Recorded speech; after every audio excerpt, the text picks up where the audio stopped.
අද අරගෙන එන්නේ අලුත්ම කතා පොතක්. The Clay Marble. කතාව රචනා කරන්නේ මින් ෆෝ හෝ. සිංහල පරිවර්තනය මැටි මාබලය නමින් සාගරිකා රත්නින්දි මැතිනියයි පරිවර්තනය කරන්නේ. කතාව රස විඳින්න අද එකතු වෙන්න. channel එක subscribe කරලා තියාගන්න. මැටි මාබලය පළමු කොටසේ පළමු දිග හැරුම. මට ඇහුණු ඒ හඬ නම් සීනුවක හඬ. ගොනෙකුගේ කරේ බඳින ලොකු ගෙජ්ජයක වගේ එකක. මං මුලින්ම හිතුවේ ඒ හඬ හුළඟට මුසුණු රැහැයි නාදයක් කියලයි. කෝකටත් මං වටපිට බැලුවා. විශාල සියඹල ගහකුයි ඇල්බීසියා ගහකුයි එකතු වෙලා හැදුණු අඳුරු වියන යට ඒවායින්ම හැදුණු විවිධ හැඩ ඇති හෙවණැලි විසිරිලා. ජීවයක සේයාවක්වත් නැති අබලංගුණු පටු පාර මහ පාළුවකින් බැසී තිබුණා. ඉහළට ගත්ත හුස්ම එතනම නැවතුනා වගේ දැනුණා මට. ඔන්න ආයිමත් ඇහෙනවා. ඒ පාරනල් ළඟමයි ඇහෙන්නේ. එහෙනම් කරත්තයකින් ඇහෙන සීරුවක්මයි. සරුන් ඇහුනද? මා මොර දුන්නා. මොකක්ද? සරුන් අයියා මාදිහා බැලුවේ නොරිස්සුමෙන්. ඔය ආයිමත් ඇහෙන්නේ. ගොනෙකුගේ කරේ බැඳපු අර ලොකු සීනුවක්. මං කියාගෙන යන අතරේ සරුන් ඒ හඬ පැමිණි දෙසට නෙත් යොමාගෙන හරි බරි ගැහිලා වාඩි වුණා. අපේ කරත්තේ ඉදිරියට ඇදුනේ ඕනවට එපාවට. සතාට මහන්සි ඇති, තිබහත් ඇති. ගොනුන්ගේ පායට පෑගෙන වියලි කොළ ඉති කරත්ත රෝද වලින් තවත් තැලී කුඩු වී පොඩි වී යන විට නැගුණේ මහ පාළු හඬක්. මට කිසි දෙයක් ඇහුනේ නෑනේ දාරා. අම්මා කීවා. මටත් ඇහුනේ නෑනේ කිසි දෙයක්. මිනිත්තු ගන්නක නිහඬ බව බිඳිමින් සරුන් කිව්වා. මට ඇහුණා අර තඹ පාට ලොකු මිනිගෙඩියක සද්දේ. ඒ තඹ පාටට බැස යන හිරු එළිය වැටිලා දිලිසෙනවත් ඇති. මට හිතුණා. මට ඇහුණු නාදයට රිද්මයට අනුව නම් ඒ කරත්තය ඉදිරියට ගියේ වේගයෙන්. මොන පැත්තෙන්ද ඇහුනේ? ඒ සරුන්ගේ හඬ. මං කතාවක් නැතිවම බැහැගෙන යන ඉර ඔහුට පෙන්න. ගස් අතරින් රතු පාටට අහස පෙනුණා. රන්වන් හිරු එළිය අතරින් පෙරී වලාකුළුත් රන්වන් පාටින් දිලිසුණා. බස්නාහිර පැත්තෙන්. හේ පැත්තට තමා අපි දැන් යන්නේ. අපි සමහර විට සීමාවට කිට්ටු කරලත් ඇති. සරුන් කීවා. ඉතින් දවස් කීයක් නම් ওই විදිහට කීවද දැන්? මගේ බඩගින්න ඉවසන්න බෑ. මම තරහෙන් කීවා. සරුන් hina වෙන්න උත්සාහ කළා. අද රෑ අපි සහතිකෙන්ම එතනට යාවි. ඊට පස්සේ අපි හැමෝටම සුවඳ හාලේ බතුයි, බැදපු මාළුයි කෑමට ලැබේවි. මට බෑ එච්චර වෙලා ඉවසන්න. මට දැම්මම ඕනේ. මේ දැම්මම. මා දඩබ්බර ලෙසින් කිව්වා. දැන්නේ ළමය උදේට කෑවෙත් ඒ අම්මා. ඈ ඉඳගෙන හිටියේ කරත්තේ පිටුපස කුඩා පිදුරු මිටියක් මත.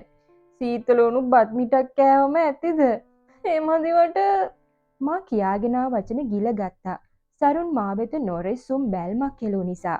මේ බැල්මෙන් කියවුණු දේ මට වටහා ගන්න අපහසුනේ නෑ.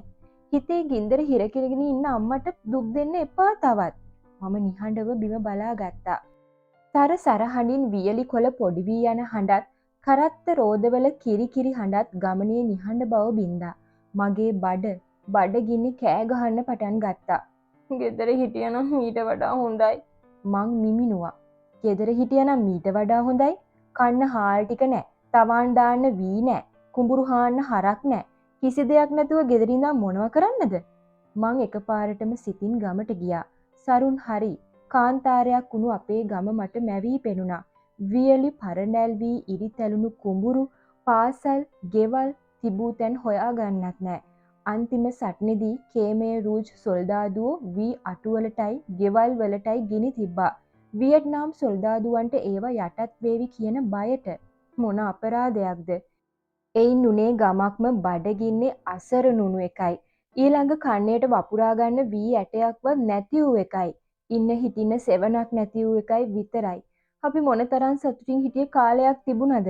මට අවුරුදු 2-3ක් වෙනකොට කාම්බෝජය පාලනය කළේ පියකරු සිනහවක් මුහුණේ තිබුණු සිහනුක් කුමාරයා. අපේ ගමේ ඒ කාලේ හරිම සාමකාමී පරිසරයක් තිබුණු පළාතක්. නිලට නිලේ දිලිසුණු කුඹුරු යාය. නිහඬ පරිසරය, අටුකොටු පිරවූ වී අස්වනු, මගුල් ගෙවල් වලදී පාසලේ තිබුණු උත්සවවලදී අම්මගේ උණුසුම් ඔඩොක්කුවට වෙලා නිදි කිරකිරා හිටපු කාලේ මට මතක් වුණා. නිදි කිරණ ගමන් කරපු රසවත්ම වැඩේ තමයි නිතරම සීනි කේක්, පොල් තැවරු හාල් පිටි කේක් ආදිය කටේ දාගත්තු එක. ඒවායේ රස මට දැනුත් දැනෙනවා වගේ. අම්මා ගාව ඉඳගෙන මං ඒ අවට හැම මුහුණක් දිහාම වරින් වර බැලුවා. තාත්තා, අයියලා, මාමලා, නැන්දලගේ දරුවෝ, නැන්දලා, බාප්පලා, පුංචි අම්මලා, ලොකු තාත්තලා, ලොකු අම්මලා, සීයලා, ආච්චිලා මේ හැමෝම සතුටින් කමින් බොමින් ප්‍රීතියෙන් නටමින් හිටි හැටි මට මේ අද වගේ මතකයි. මං ඒ අය දුටුවේ ප්‍රීතිමත් මද අඳුරු සෙවණැලි වගේ පන්සල් වත්තේ කොනක තිබුණු විශාල භූමි තෙල් ලාම්පු එළියෙන්. ඊට පස්සේ අරගලේ පටන් ගත්තා. බෝම්බ සද්දේ හැම තැනකම රැව් දුන්නා. මුලින්ම යුද්ධය ගැන අපට තිබුණේ කුතුහලයක්, සැකයක්, වගේම දුරස් බවක්. පුංචි රිදී පාට ගුවන් යානා හරියටම අහස මුහුදක් නම් ඒකේ පියාඹන මාළු රෑනක් වගේ පෙනුනේ. ඒව අපේ ඉහට උඩින් පියාඹගෙන ගියේ අනන්තයට යනවා වගේ. එන තැනක්වත් යන තැනක්වත් පෙනුනේ නෑ. බෝම්බ සද්දෙට මහ පොළව දෙදරනවා මට හොඳට දැනුණා. පාවහන් නැති මගේ දෙපතුල් ඒ කම්පනයේ දරාගත්තේ අමාරුවෙන්. අපේ තාත්තා ගමේ අනික් සීයලා එක්ක මාමලා එක්ක එකතු වෙලා විශාල අගල් කැපුවා. බෝම්බ හඬ ළඟම එද්දි අපි ඒවයි හැංගුණා.